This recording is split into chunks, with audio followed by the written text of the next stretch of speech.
Good morning. Our gathering song for the month of September is number 360, Here We Have Gathered. Please rise in body or in spirit.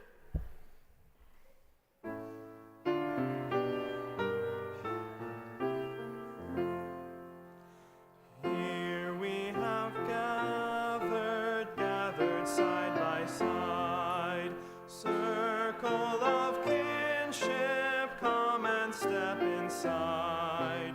May all who seek here find a kindly word. May all who speak here feel they have been heard. Sing now together this our heart's own song. Here we have gathered, called to celebrate days of our lifetime, matters small and great. We of all ages, women, sages, sharing what we can.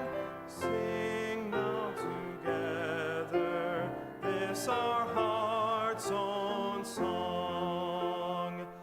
Life has its battles, sorrows and regret, but in the shadows let us not forget. We who now gather know each other's pain. Kindness can heal us, as we give we gain.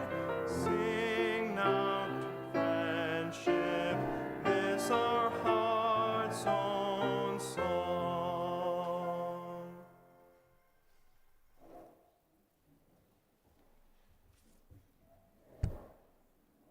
Good morning. Welcome to the Unitarian Universalist Society. We're grateful together for a time of inspiration, reflection, and connection. Whether you join us today with joy in your heart, weighted with burdens, or searching for meaningful connections, we're glad that you're here. I'm Alan Swanson. I'm a tall, older blonde Swede with glasses and wearing black again. I'm standing at the UUS's pulpit at the front of our sanctuary. This room and the adjoining commons are filled with people of all ages. Through the window walls of our sanctuary, we connect to the natural world around us, where it is a beautiful fall day that we can really enjoy. As we gather, we give thanks for this land and for all who have cared for it over the centuries, particularly the Kickapoo, the Iowa, the Sauk, the Meskwaki, and the Osheti-Shakawan nations. As people of many ages, genders, races, sexual orientations, classes, abilities, health statuses, we know how important it is to come together and work together to create a radically welcoming spiritual community. As Unitarian Universalists, our faith expresses our core value of love through how we agree to be together and to support each other. We are guided by the shared principles, sources, and values of our living religious tradition. This morning, as we explore some of our nation's immigration issues, we'll be particularly reminded of our values of pluralism, justice, and equity. If doing something with your hands helps you, we invite you to visit the Soul Work Table outside the sanctuary doors and pick up an exploratory guide or coloring sheet related to today's service or something else to work with. If you're newer to our congregation, we invite you to learn more about us after the service by talking to a greeter or by filling out one of our visitor forms in YouTube notes so we can connect with you.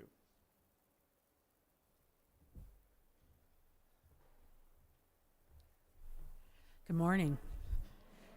Good morning in person and online. I'm so happy to be here with you all this morning talking about something that is near and dear to my heart, whether I want it to be or not. I am a 5'5" West Indian woman from Trinidad. I am wearing a teal blue Summer of the Arts Jazz Fest shirt. If you haven't gone, I highly recommend it. blue jeans that are all ripped up, and my flaps. I'm not giving up my flaps until it snows, so I'm holding on as long as I can. The New Colossus by Emma Lazarus. Not like the brazen giant of Greek fame, with conquering limbs astride from land to land, here at our sea-washed, sunset gates shall stand a mighty woman with a torch, whose flame is imprisoned lightning, and her name Mother of Exiles. From her beacon hand glows worldwide welcome, and her mild eyes command the air-bridged harbor that twin cities frame. The air-bridged harbor that twin cities... keep ancient lands, your stored pomp, she cries with silent lips. Give me your tired, your poor, your huddled masses, yearning to breathe free, the wretched refuge of your teeming shore. Send these, the homeless, tempest-tossed, to me. I lift my lamp besides the golden door.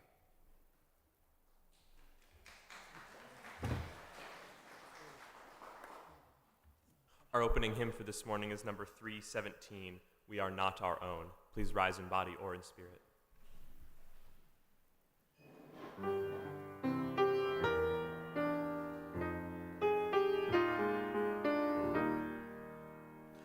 We are not our own, earth forms us, human leaves on nature's growing vine, fruit of many generations, seeds of life divine. We are not alone, earth names us, past and present, peoples near and far, family and friends and strangers, show us who we are. Therefore let us make thanksgiving, and with justice willing and aware, give to earth and all things living liturgies of care. Let us be a house of welcome, living stone upholding living stone, gladly showing all our neighbors we are not our own.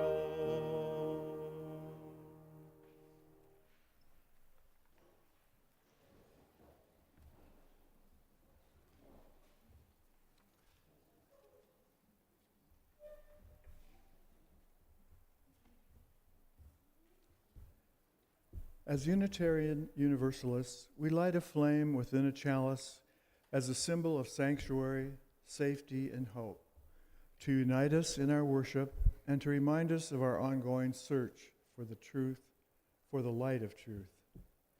Please join me in saying our chalice lighting words as Edie lights our chalice. Life is a gift for which we're grateful. We gather in community to celebrate the wonder and mystery of this great life. So let us now kindle the flame of our liberal religious heritage and renew our covenant of mutual love and care. Love is our doctrine, the quest for truth is our sacrament, and service is our prayer. To dwell together in peace, to seek knowledge in freedom, and serve those in need. So we promise, this we covenant with life and one another. We also light a candle for justice and healing as a reminder of our interdependence with Earth and with all the members of the global community, especially the most vulnerable. We light this candle so that we may not be numb to injustice and trauma, but rather find strength, courage, and love as we work in solidarity with others for liberation, justice, and healing. Together, we create resilience and hope. Today, as we light this candle, we're particularly mindful of justice in our immigration system. We recognize the inherent worth and dignity of every person seeking refuge and a new home, and we mourn the injustices they face, the separations of families, the denial of asylum, and the harshness of detention.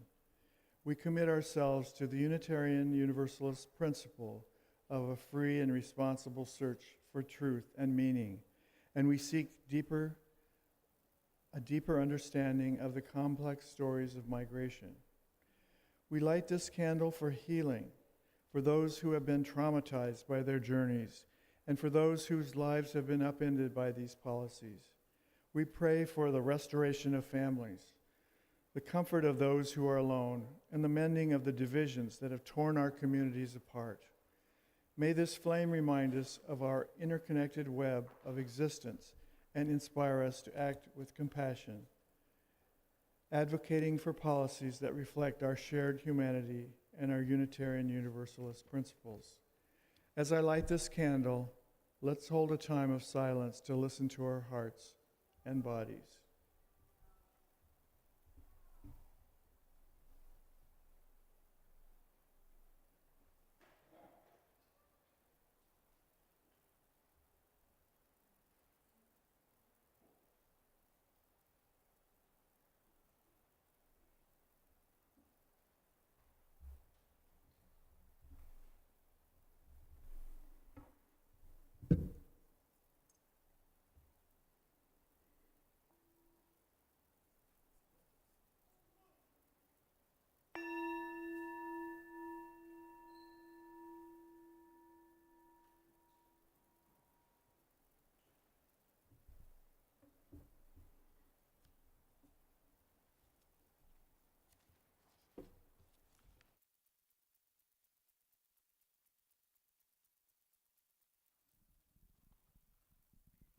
Good morning.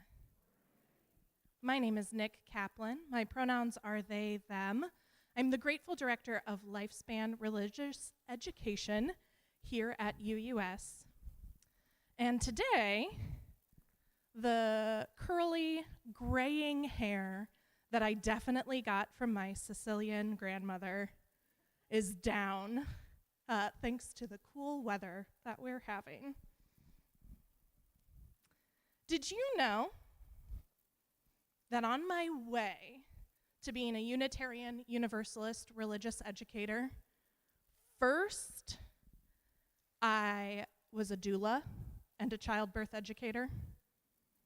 No, some of you did. Lots of no's, though. So those words, friends, if you haven't heard of the word doula before, I helped lots of families while they were expecting a new baby, whether they were pregnant or they were going to be welcoming a new baby into their home in a different way, or sometimes even helping families after their new baby had come into their lives. And one of my favorite things to talk to people about when I was doing my childbirth education classes and teaching families, one of my favorite things to talk about was this amazing little thing inside our bodies called oxytocin. It was honestly one of my absolute favorite things. Oxytocin is both a hormone and a neurotransmitter, and it does some pretty neat stuff for our bodies and our brains. One of the things that oxytocin does for us is it helps us feel loved. It helps us feel connected to those around us.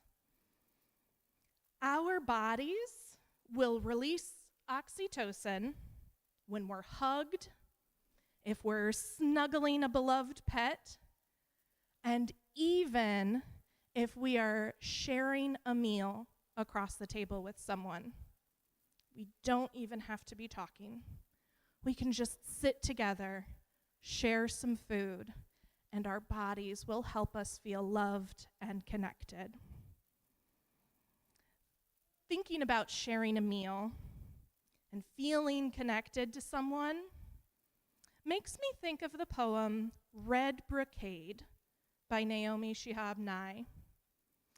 I have a few friends who have agreed to help me share a little bit of the poem with you today. Could I have those 3 friends come forward?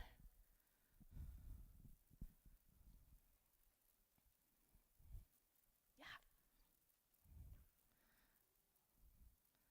All right. I'm going to let all 3 of them get up here.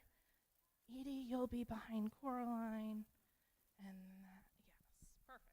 Do you want to hold it or you want me to? You hold it. The Arabs used to say, when a stranger appears at your door, feed him for 3 days before asking who he is, where he comes from, where he's headed.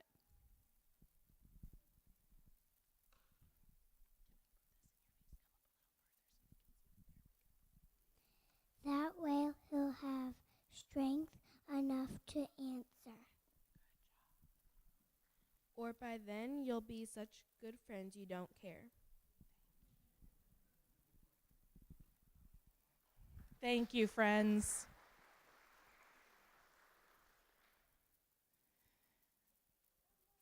Feed him for 3 days. Sitting down and sharing a meal, that feeding someone for 3 days isn't always an option, though, right? We can't always get to know someone just by taking 3 days of meals together. So, what do we do? How do we welcome someone? How do we get connected? Each year in our religious education classes here, children and youth create a covenant that includes, it has always included, due to what they want added to their agreement, they always include something about being welcoming. Every single time. Being welcoming. Inviting people in. But being welcoming is an abstract idea. It's not something that we can easily reach out and touch, right? So what does it mean to be welcoming? Yeah, Judy, what does it mean to be welcoming?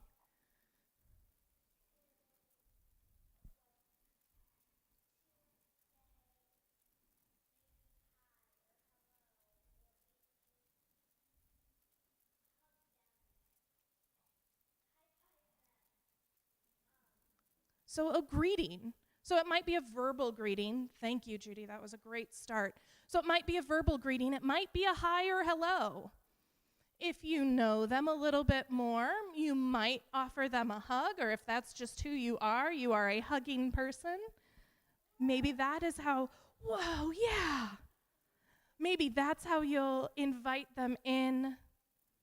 High fives, fist bumps. Lots of teachers will offer those choices in the morning. How would you like to be welcomed today? But what else? What else can we do? How can we be welcoming? Yeah. A big smile. I'm glad to see you. I am so happy you are here. Yeah. Is that what you were going to say?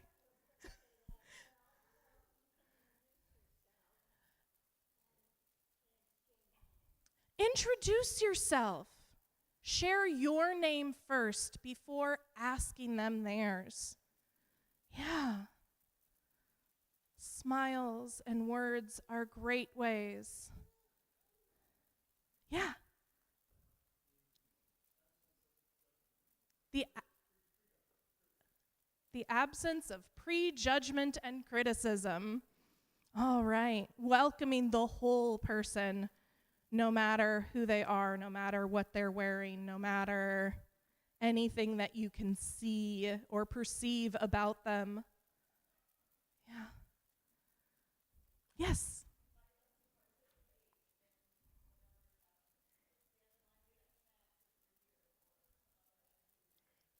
Yes, explicitly invite them to participate. If you're here, maybe you'll invite them to go get in line for snacks with you. Come, join me. Awesome. Yes. Ooh, sharing your secrets. Becoming vulnerable, allowing them to see your whole person. Yeah. So next time we want to invite someone in, next time we want to welcome them, there are lots of things we can do, and many that we didn't name today. Offer them a meal. Ask them to join you for a snack. Hospitality prepared it. You didn't even have to do the work, just invite them in there. Offer them a place to sit.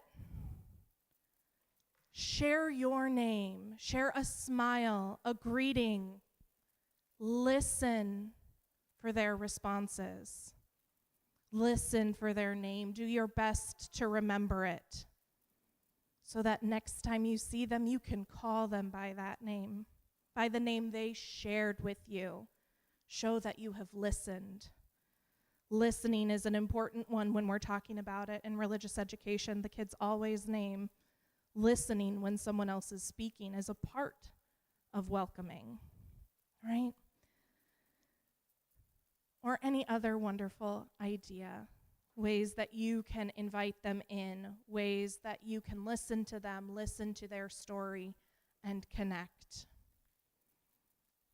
Thank you for everyone who contributed and made that wonderful list of ways to be welcoming. Each week, when our children and youth and teachers head to religious education, we light a lantern as a symbol of our love and the faith that goes with, or the love and hope that goes with our children, youth, and teachers as they explore our faith together. So children, youth, teachers, anyone heading to religious education class today, please come forward as Chrissy helps me light our lantern and we sing, "Be Open."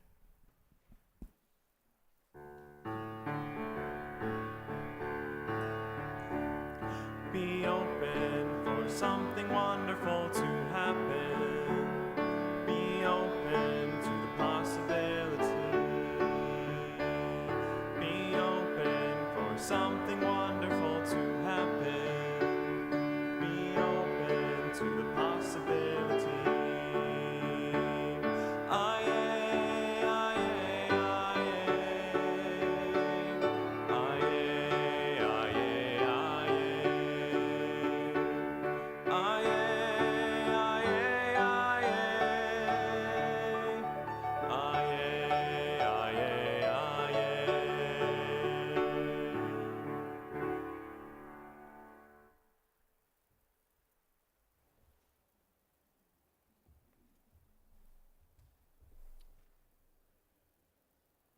This is a brief version of my Swedish grandparents' immigration story. My grandfather, Anton Swanson, was born in 1878 in the small farming community of Markyard in southeast Sweden, across an inlet in the North Sea from Denmark. In 1902, when he was 24, he joined others on a small sailing ship, most likely further up the coast in the port of Gothenburg, to England, where he boarded an ocean liner, was crowded into steerage, and immigrated to America. He arrived 60 to 90 days later at New York City's Ellis Island near the Statue of Liberty, which was given to America by the French just 16 years before. Anton had departed Sweden with other men and women during a time when few agricultural jobs were available, food was in short supply, and religion was contentious in his homeland. The transatlantic mass exodus of 1.3 million people at that time was one of the major events in Swedish history of the last 2 centuries. Anton first found work in Pennsylvania in a steel refinery, hoping to save enough to help buy a small farm acreage. he could rent and later buy. He had likely heard that many Swedish immigrants had settled and were farming in the Midwest. When he had saved what he hoped would suffice, he set out west and ended up in Swede Point, Iowa, later named Madrid, between Des Moines and Ames. The town had first been settled by the Swedes in 1846, the year that Iowa became a state. I suspect Anton used this familiar feeling town as a home base as he looked for a small farm property. And that piece of land turned out to be in Johnson County's Fremont Township, just south of here, near Lone Tree. At approximately the same time as Anton crossed the Atlantic, his future wife, Carrie Johnson, immigrated from Sweden to Ellis Island. She met my grandfather sometime, somewhere, soon after arriving. Anton was 27 when they were married in Fremont Township here in Johnson County. Their wedding certificate is signed by a minister from the Swedish stronghold of Madrid I mentioned earlier. This is their wedding certificate.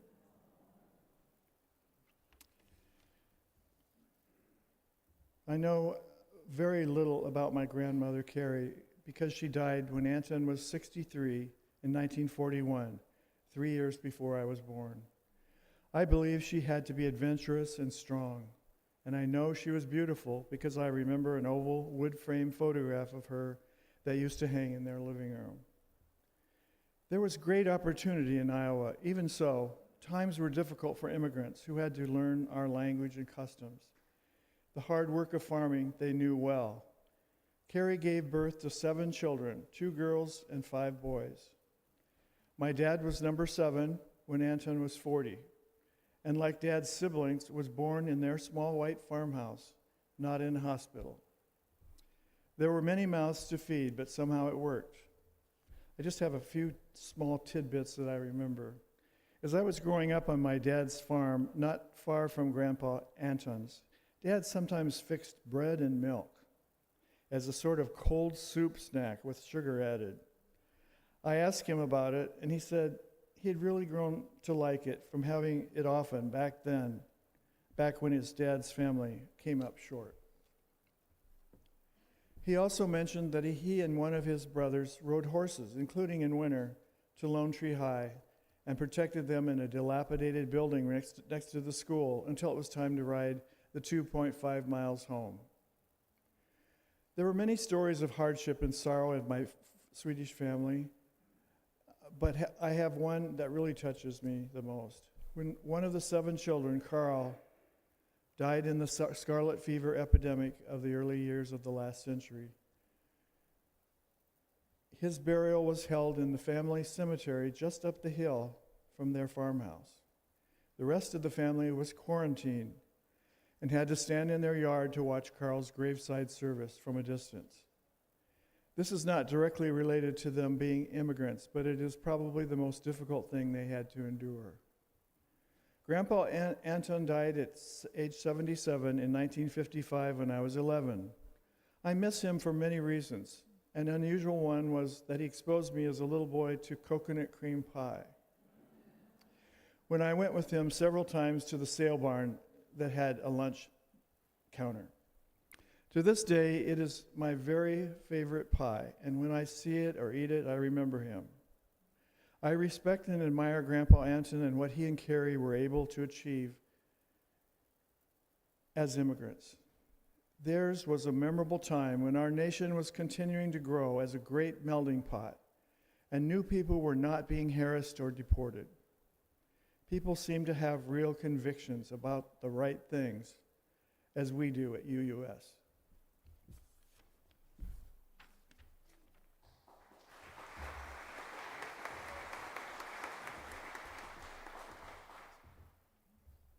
Thank you, Alan, for sharing your story. I invite you to join me in a time of meditation and contemplation and prayer. That is part of your practice. The words for our contemplation today are by Quanda Hood, with a little help from Google Gemini. I invite you take a deep breath. Feel the air enter your lungs. It's a simple and universal act. And we breathe out. Release any tension you may be holding. As you continue to breathe in and breathe out, bring to mind the image of a journey. Not just any journey, but one of great distance and courage. Imagine someone leaving behind the familiar, a home, a language, a landscape that they know by heart. And they carry with them these stories, memories, and dreams for a better future. They are an immigrant. Let's see them in our mind's eye. Maybe they are a child holding their parent's hand. Maybe they are a parent carrying their child on their back. Maybe they are a young adult filled with both hope and trepidation. They are not a statistic. They are a person, just like you, just like me, with a rich inner life and a connection to something that they love. Now let's consider the journey itself, the challenges, the unknown, the crossing of borders, both physical and metaphorical, the courage it takes to leave everything behind for a chance at a new life. This courage is a reflection of our shared human spirit, the deep-seated need to seek safety, an opportunity, and a place to belong. It is this very same impulse that led our ancestors, my ancestors, to where we are today. As Unitarian Universalists, we affirm the inherent worth and dignity of every person. This means that we must see the immigrant not as a problem to be solved, but as a person with dignity. We are called to stand on the side of love and justice, and this can feel very big, very overwhelming, but it begins with a simple shift in perspective. From seeing an issue to seeing a person. Big breath in. We breathe in the intention of compassion. We let it fill our mind and our heart. And we breathe out any prejudice or fear, knowing that we are all part of one human family. Let's imagine a world where borders are not walls, but instead places of welcome, where every person is met with kindness, where the unique gifts and cultures of immigrants enrich the lives of us all. This is not a naive dream, but a spiritual practice. We practice this welcome. May we be blessed with the courage to welcome. May we be blessed with the compassion to see. May we be blessed with the wisdom to act justly. May it be so. Amen.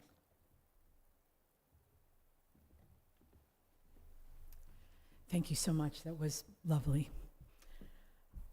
When things started to turn south, as I like to think of it, around the beginning of the year, and it became clear that the policies within Project 2025 were come to fruition, I knew I was okay because I was a permanent resident and I didn't have too many worries. But then I started to hear stories of permanent residents being picked up, detained, and deported. and I knew that I needed to take steps in order to ensure that my family was safe. It was a difficult conversation to have with my kids about the prospect of that potentially happening. But one of the things that I knew I needed to do was to find a lawyer that would be willing to stand up for me and protect me. A good friend recommended Jessica Malat, and she's here with us today to talk about immigration. Jessica is the owner and managing partner of Malat Law PLC, specializing in immigration law. With a Juris Doctor from Drake University Law School, she brings a wealth of experience from various roles, including a federal government attorney and law clerk. Jessica's practice focuses on removal defense and family-based migration, and she also handles a wide range of other cases, such as Deferred Action for Childhood Arrivals, DACA, and Violence Against Women Act, U.S. visa, special immigration, juvenile visas, and related guardianships. She is dedicated to serving her clients, many of whom are native Spanish speakers. She was admitted to practice in Iowa and is an active member of the Iowa State Bar Association and the American Immigration Lawyers Association. So I'd like to welcome up Jessica Malat.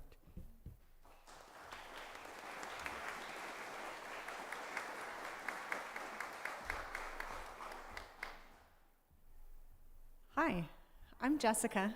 It's really nice to meet all of you. Thank you for having me here today, and thank you to Quanda for that nice introduction. That's probably the nicest one I've ever had.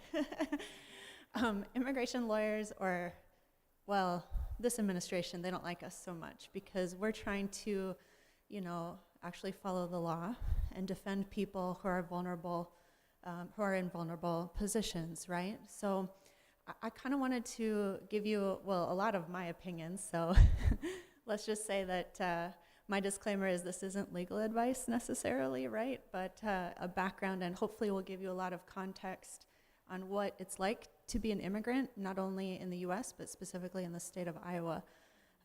So I hear a lot as an immigration lawyer, the quote unquote right way to immigrate to the United States. And it's a phrase that, people throw around. But I'm here to tell you that there's a lot of right ways to immigrate to the US, just so many. And immigration lawyers, the few of us that there are, especially in the state of Iowa and Nebraska, there's really not that many of us. We tend to even specialize a little bit further. And so there's immigration lawyers that do like employment-based immigration, and then there's immigration lawyers that do what I do, which is more family-based immigration and immigration court defense. Now, immigration court defense is, it's sort of strange because there isn't an immigration court in every state of the US. And so when I say I'm representing someone in immigration court who lives in Iowa, their immigration court proceedings are in Omaha. So that's the first hurdle, right, is getting a person, an immigrant who perhaps doesn't have a lot of resources, physically to their immigration court hearing in Omaha, Nebraska. So that in and of itself, I feel like a lot of people just don't understand or realize. So my practice is primarily representing people in, like I said, who reside in the state of Iowa, but their immigration court proceedings are in Omaha, Nebraska, or Chicago, Illinois. Those are the closest ones, which it's, 4 hours each way from where we are, right? Which is sort of crazy. But there is a big thing that I think people just don't understand about how our immigration court system is structured, and that is that the immigration court system, first of all, it's not very old. It only came out of like a great reorganization in the early 80s, so it hasn't even been around that long. But it's called the Executive Office for Immigration Review, which is housed in the Department of Justice. When you say it like that and you think about it for a minute, you're saying that our immigration courts report to the Chief Prosecutor of the United States. A lot of people don't know that.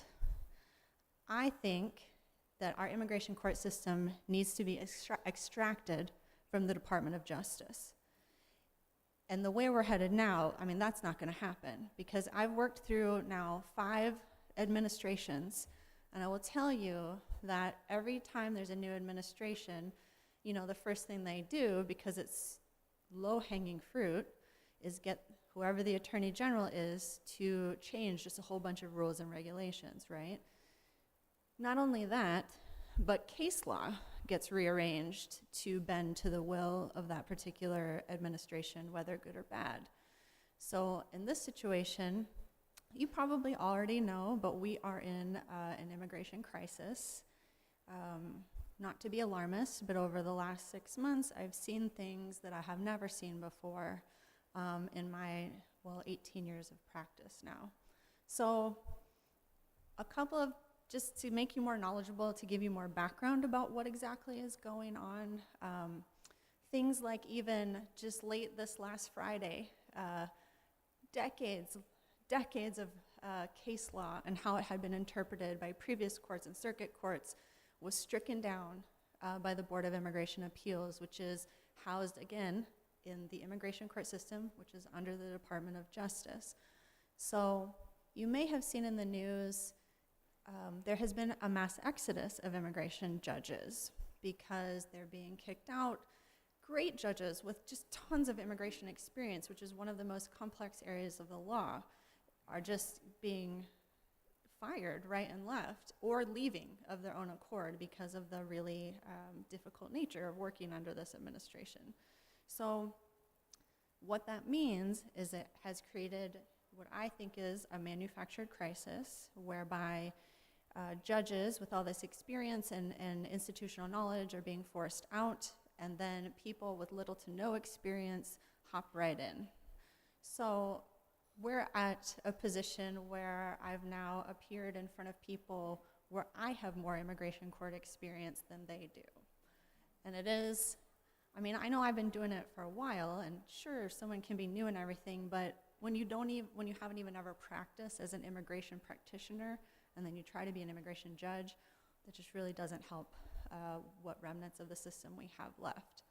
So there's that. The other thing that people, I think, don't really think about is because, when you think of court, you think of Law and Order, you think of, whatever TV show is on, right?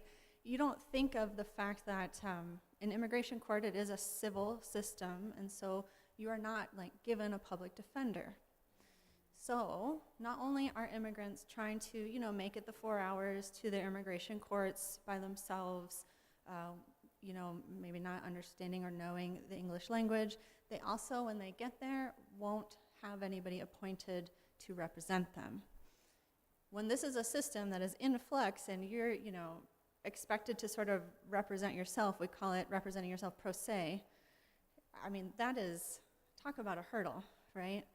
So I'm a private attorney. There are lots of other attorneys in the state of Iowa. Well, not lots, not that many of us, but there are mostly private attorneys doing immigration law. There are a few, immigration nonprofits that are super great, but the need far exceeds our ability to represent people. So access to justice is probably the biggest hurdle that immigrants have to overcome. So Quanda asked me to talk about maybe what you as a community could do to help people that find themselves in that situation. And I understand you have an immigrant support group, which is awesome. But in addition to financial contributions, such as giving money to for example, the Iowa Migrant Movement for Justice, which is housed in Des Moines, they are a big immigrant support group that they not only do what I call affirmative petitions, maybe a refugee or someone who's applying for asylum in front of USCIS, but they also represent people in immigration court, which is huge because people like me, there's only a couple of attorneys in my office, and so I can't say yes to every case, unfortunately, mostly because of my own staffing. I have to be cognizant of being able to help and represent the people that I already have, as clients. But also groups like the Iowa Migrant Movement for Justice, they have just a much bigger net, and a lot of connections, that I don't have. Then there's also groups like the ACLU of Iowa, which they are truly on the front lines of immigration appeals. And when I say that, what I mean is Sorry, we're going to have a law school lesson here real quick, but when you appeal a case, let's say you have a case decision at the Board of Immigration Appeals, which is right here, right? The Department of Justice, Board of Immigration Appeals, and the Immigration Court right here. When you appeal a decision from the Board of Immigration Appeals, it goes to one of our 13 federal circuit courts, depending on the issue, but essentially it goes to one of our 13 federal circuit courts. So that is kind of our last hope right now, because those federal judges, you know, they went through the Judicial Nominating Commission, they had background checks, they'd done hearings, all this stuff, and they're appointed, right? So they are sort of our last defense right now, and places like the ACLU and other nationwide immigrant rights organizations like the American Immigration Council and Immigrant Legal Resource Center, I mean, there's a whole host of them, they're the ones who are doing, in my opinion, the hardest work, because they are fighting it, you know, based on statutes and existing case law at the federal courts, and they're the ones that can use, you know, probably the most financial support right now. But what can you do, like boots on the ground? I don't know if you've heard of the Catholic Worker House or Escucha Mi Voz. They're an organization in town that they escort people to their ICE check-ins, and sometimes people have ICE check-ins for, well, a number of reasons. But let's say somebody had an outstanding removal order and they're required to check in as part of their you know, ability to stay in the U.S. Again, every case is different. We don't need to get into nitty-gritty, but having an escort is a huge help, because I would love to go with all of my clients, you know, that have check-ins. Unfortunately, you know, just because of time constraints, I cannot. And so having somebody who is a friend who can go with you, or even, you know, someone from your, you know, your group who says, I'm happy to go with you, I will wait right here with you. Because lots of times too, they probably, maybe purposely, I don't know, they make them wait just like for hours and hours. And so it is intimidating. Again, you know, if you factor in not being able to speak the language, I mean, all of them know they can call me, you know, if something comes up. And the ICE officers actually in Cedar Rapids, I have a reasonable working relationship with, so they'll call me, you know, if like a client is asking to speak to me. But I think sometimes the hardest part for clients is asking for that help, or not even knowing that they can ask for that help. So, you know, you, all of you here, you know, knowing that that is an option is super helpful. Just a friendly face even to have someone go with you. So, you know, organizing help for transportation to ICE check-ins in Cedar Rapids or Des Moines, sometimes they're in Des Moines, or organizing transportation to immigration court hearings in either Omaha or Chicago. If you have an attorney, lots of times the judge will let you appear like on video or phone in that attorney's office. But like I said, not everybody has an attorney, especially not right away. If a court hearing comes up sooner than like an attorney can get in to see them. Let's see. I think I might be at my time-ish. Okay, well, I really appreciate you all even, you know, taking the time to talk and think about this issue. It's super important and near and dear to my heart. If, you know, something comes up later and you have an idea or a question, you know, feel free to let Quanda know and she can get a hold of me. But thank you for your time, and I really appreciate all that you do to help immigrants in our community. So thank you.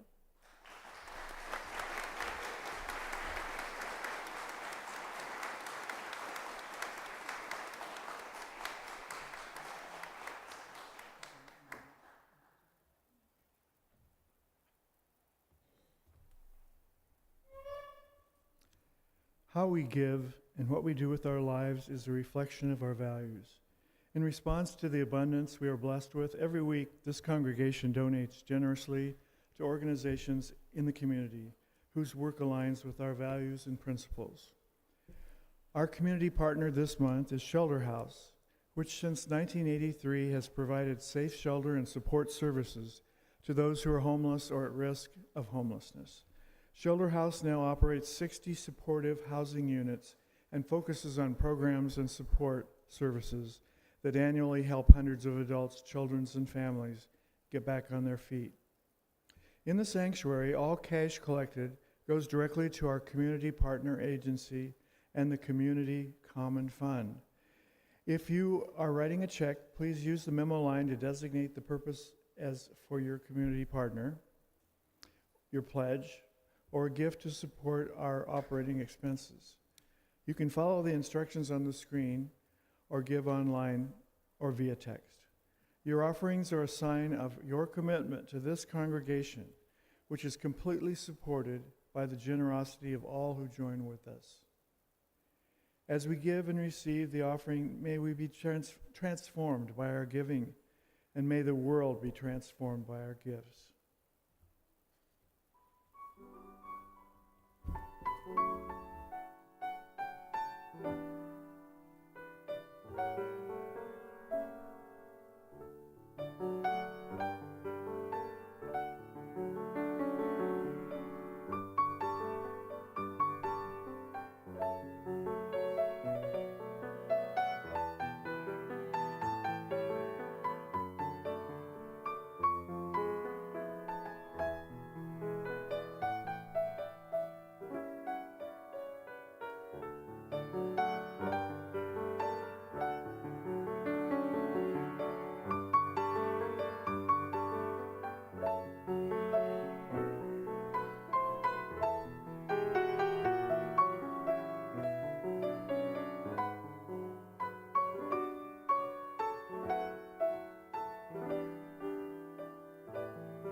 This is a reading of a poem, I Too, by Langston Hughes.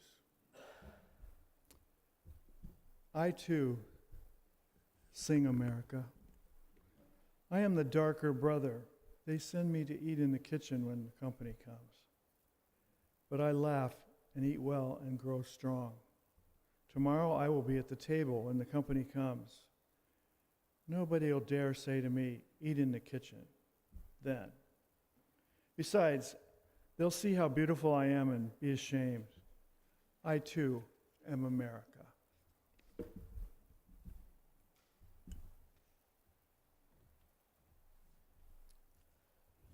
I realize that we're running a little tight on time, and we have the activity fair during fellowship. I totally understand if people need to get up and start moving or move in that direction. I won't be offended. I will say, come back, though, for the traveling music, because we've got a little bit of a special surprise. Beloveds, friends, and fellow seekers of a just and compassionate world, I want to share a story with you today. It's a story of a long and winding road, a journey that began with an act of love and has been tested by a system that is often anything but loving. It is a story that many of our world today live, a story of hope and fear, belonging and exclusion. A young woman, just 19 years old, pregnant and afraid, made a choice born out of profound love. Kicked out of her home and seeking safety, she found her way to a home for unwed mothers. There, she met a couple. She heard the wife playing How Great Thou Art on the piano in the community room. At that moment, she was so moved that she felt a trust and connection. She knew they were the ones she wanted to raise her child. And so a bond was formed, a family created, a new life began. That child was me. I was born in Trinidad, and at 7 months old, I was brought to the United States. As far as I know, I came here legally and became a permanent resident with a green card. At 5 or 6, I was legally adopted in the state of New Jersey. For the first 13 years of my life, I had no idea I was adopted. My parents never told me. Honestly, I don't think they intended to. My legal adoption was meant to erase a past, to make me an American, a member of this family. But one piece of paperwork, a straightforward form, was never filed, typically before a child turns 18. And that omission would set me on a journey that continues today. At 18, I had discovered what my permanent residency meant. I couldn't vote, I couldn't hold a federal job, and because my parents didn't submit that one piece of paperwork to make me a U.S. citizen before my 18th birthday, I would have to become naturalized or remain a citizen of Trinidad. At the time, I wasn't too concerned. My green card from before 1989 was valid forever, or so they said, never set to expire. I was more interested in working, hanging out with my friends, going to the clubs, and figuring out what to do with my life than to worry about this problem. Years passed and things began to change. I got a new green card because I was trying to get my green card because my old one had a photo of me as a 7-month-old child, which when you go to apply for a job, they ask some questions.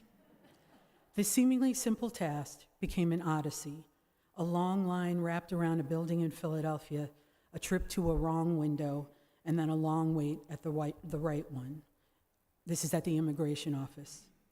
Only to have a clerk tell me that I needed a new card. I was bewildered, and I didn't understand why this person couldn't help me or answer my questions. They suggested I make an appointment with an INS officer, which I did. I returned to Philadelphia, filled out the application, paid the fees, and got a letter saying that information was missing. And so began a cycle that would consume years of my life. An endless loop of missing information, too much time passing, having to refile, redoing biometrics, and making new appointments.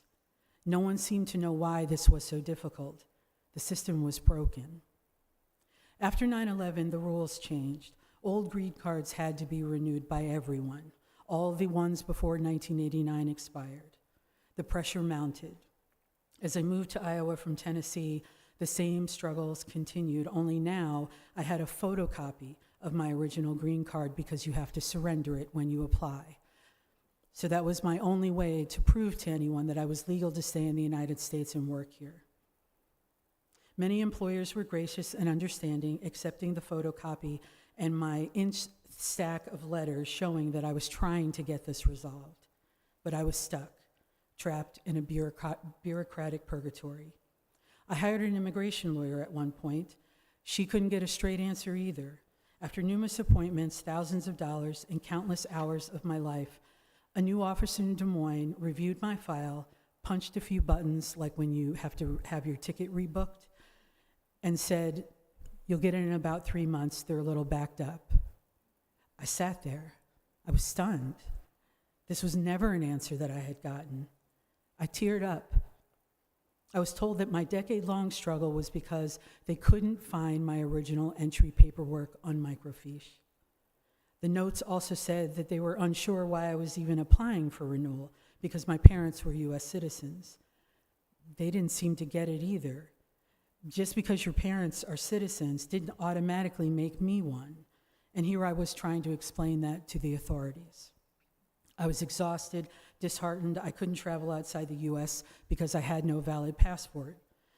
The system was a house of cards. You couldn't apply for this without that, and that without this.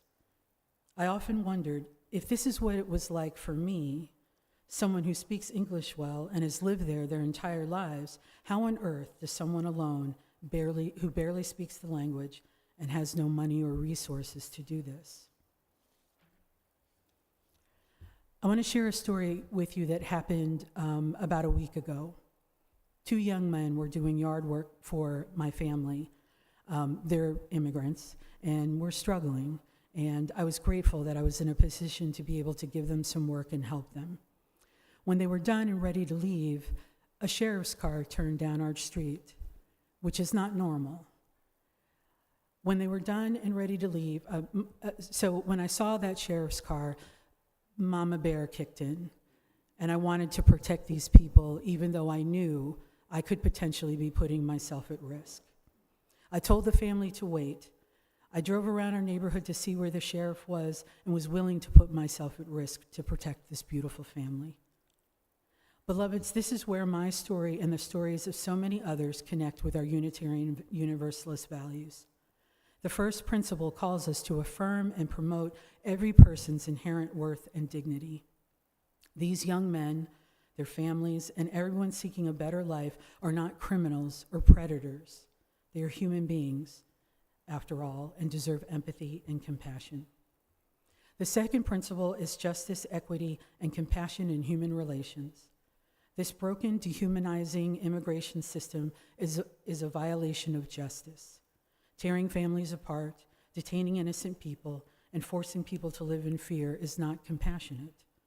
The rhetoric of fear and hatred creates an environment where people like me, people who have lived here their entire lives or are seeking a new life, a better life, feel like we have to hide. We cannot allow this to stand. I won't allow this to stand. The fifth principle calls us to affirm and promote the right of conscience, and the use of democratic process. My story shows how difficult it is for people to participate in that democratic process because they can't navigate a complex system. The system is designed to exclude, not include. We are called to fight for a just, equitable, and transparent system that allows everyone to find their voice and place. What is happening today is cruel and heartless. This is not a political issue. This is a moral one. It is a matter of right and wrong. We are called to stand on the side of love. We are called to be a sanctuary, not just in our buildings, our hearts, and actions. We are called to be people who drive around the block to make sure a family gets home safely. We are called to be the ones who open our homes and our wallets to help those that are struggling if we're able. We are called to speak out against injustice, to lobby our representatives, and vote for leaders who will build a compassionate and humane society. My story is just one story, but there are millions more. Let us be people who hear those stories. Let us be people willing to fight for a world where everyone can live without fear, no matter where they were born. Let us be the people who stand on the side of love, justice, and hope. May it be so. Blessed be.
May what has been shared today help us more fully affirm our interconnection to live into love and justice. After the service, we gather in the fellowship hall and outside for conversation and community. If you're a newcomer, we hope you'll grab a snack and then sit at any table so folks can join you in conversation. After today's service, you can also join us for our activities fair in the fellowship hall. And as a reminder, the Ellie fundraiser is September 12th. Entry is making a donation to Ellie in person or online at their website.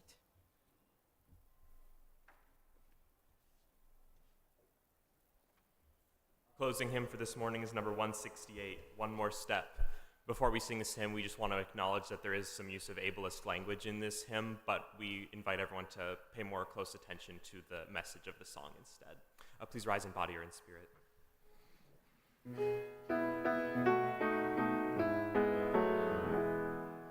One more step, we will take one more step, till there is peace for us, and everyone will take one more step.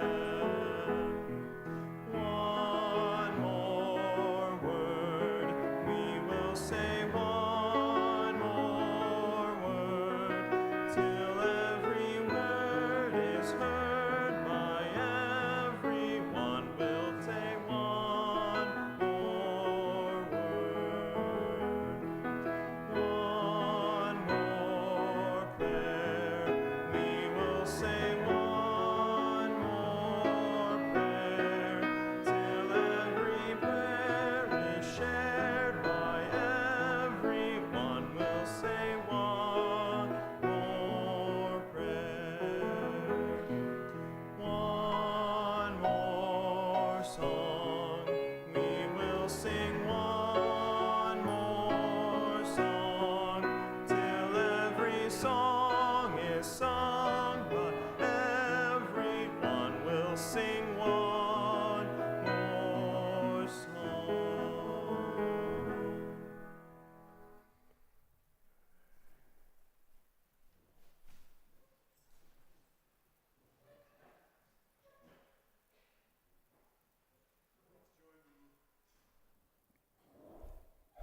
Please join me in the words for extinguishing our chalice. We extinguish this flame, but not the light of truth, the warmth of community, or the fire of commitment. All these we carry in our hearts and in our minds until we are together again.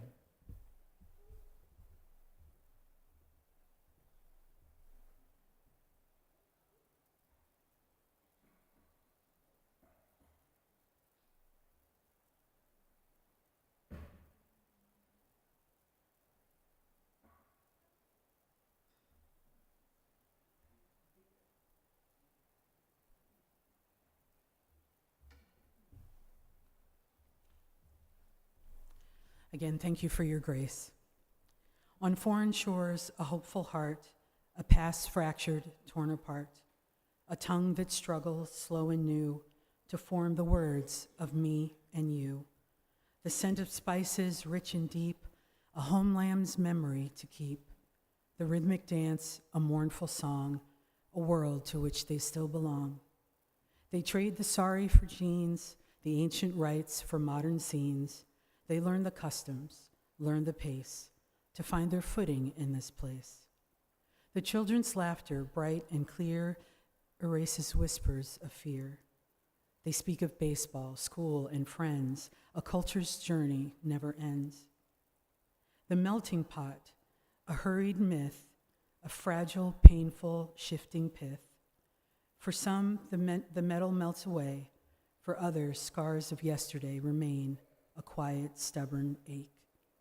A piece of who they are to take, the stories woven thread by thread from all the words they've left unsaid. The patchwork quilt, a truer sign of lines that blur and intertwine. A new design, a different hue, reflecting red, white, and blue. The stories mix, the roots extend, a single journey without end. The tapestry of what we've been and all the strangers welcomed in.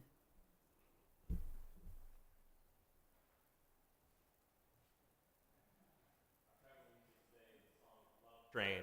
And I would love for everyone's help singing along. Just a little quick, can I make E flat? Repeat after me. People all over the world,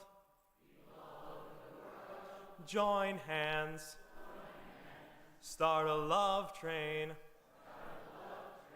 love train. All together, it goes, people all over the world, join hands, start a love train, and you'll just follow my lead, and that's all you gotta do. If you know the rest of the song, feel free to join in.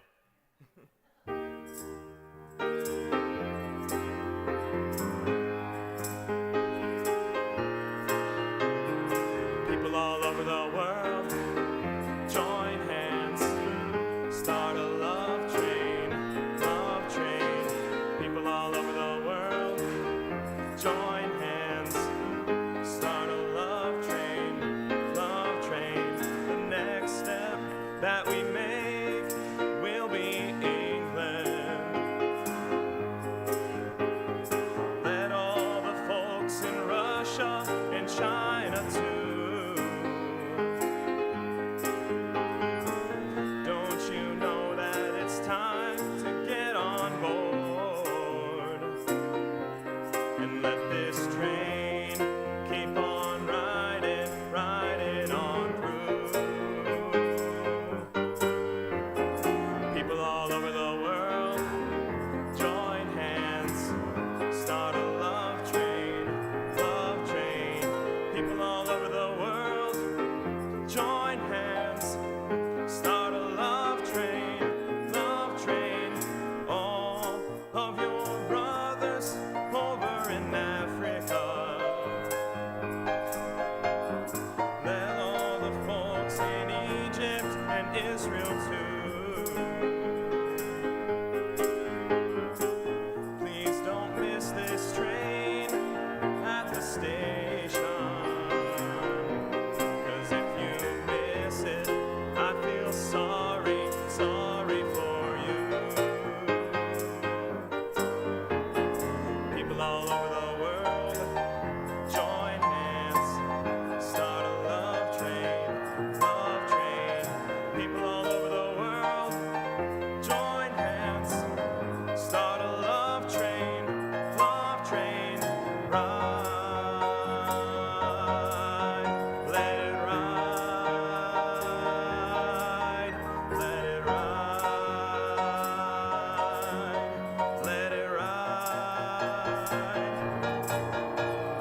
People all over the world, join hands, start a love train, love train.